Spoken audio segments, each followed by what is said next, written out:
evaluator na nakita nila nga pag evaluate nila nakita nila nga naay titled ang parcel 2. Ay portion nga naay titled na. So ipangayuan ta karon sa consent. Dayon wala problema. Ang agian lang nato, private man ang parcel ko, wala man, di man sa barangay.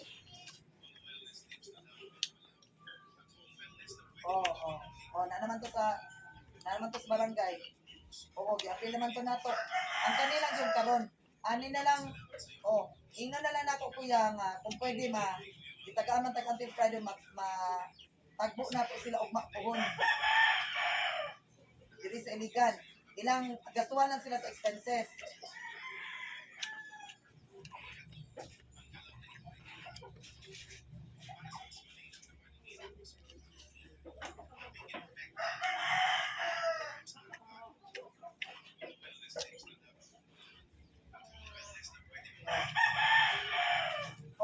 Ako inon si Kitandwa. Ako inon sa Agulbong karon tawagan nako para makatuban na to ko nang atuan lang shoulder sila expenses, mga pila kay expenses anak kuya. Pamasahe nila o kuan. Ito naman, paniod to no. Sige akong paano. Kay ipatuon na to.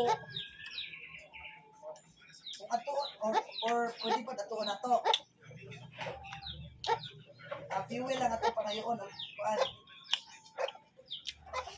Sige na. Ako inon si Uncle Bong. Asa option na pwede po ang call kami mo adto Kuya Edwin gamit na dapat ka ng upo ng kuhan lang po para ito naman na siya driver kasi hindi niya gamit ko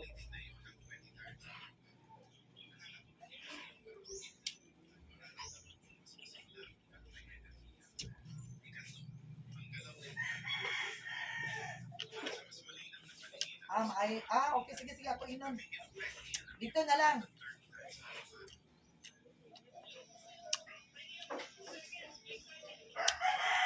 Royal Panda. Sige. Sige. Sige ako inon. Tawagan ako ha. Okay, tawagan din ta ka. Kaya basta kuya, ako history kang Uncle Bong, actually okay. Nagulat dahil sila atong December, ang call nga kuha na ang ECT. Dayon, naabtan karon sa bagong evaluator, nakita sa gikuan na po nila, ipangayuan ta o naay titled ang parcel 2. So naistorya na ni Kuya Edwin ang tagiya, makikita og mapon kay para sa title din, unsay buhaton kung masugot sila, matag sila consent sa tuwa. Unsay partida kay private man ang kuan. Ako ni bahala na kuya.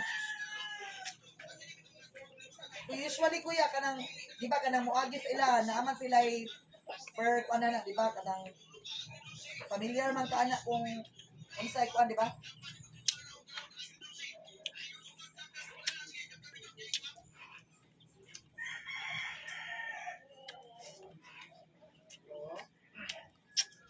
Pila kuya? Ay, bro. Okay na po. Musta?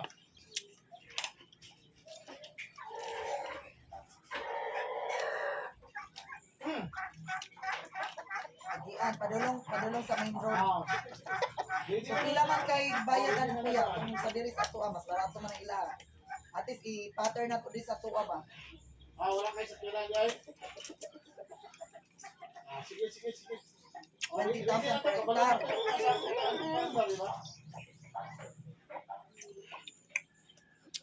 Oo. Sila gamos maparatura man na, no? Sige kuya, ako pa nun. Salamat. Dili man ko rin. Igo ang punduhan. Utungan naman. Structure, dila lang ko ganito lang ba? Kung ibaligya nila po, paliton, kung ana.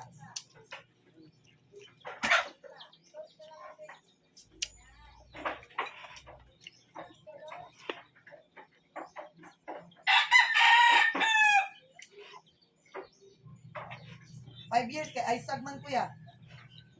Butangan na to contract. Na mo renta kuan, let's say for example 10 years. O ana ba para at least ang 5 years mo pa may pagsugod so dapat another 5 years para makabawi gyud ana di ba? Unless makadisa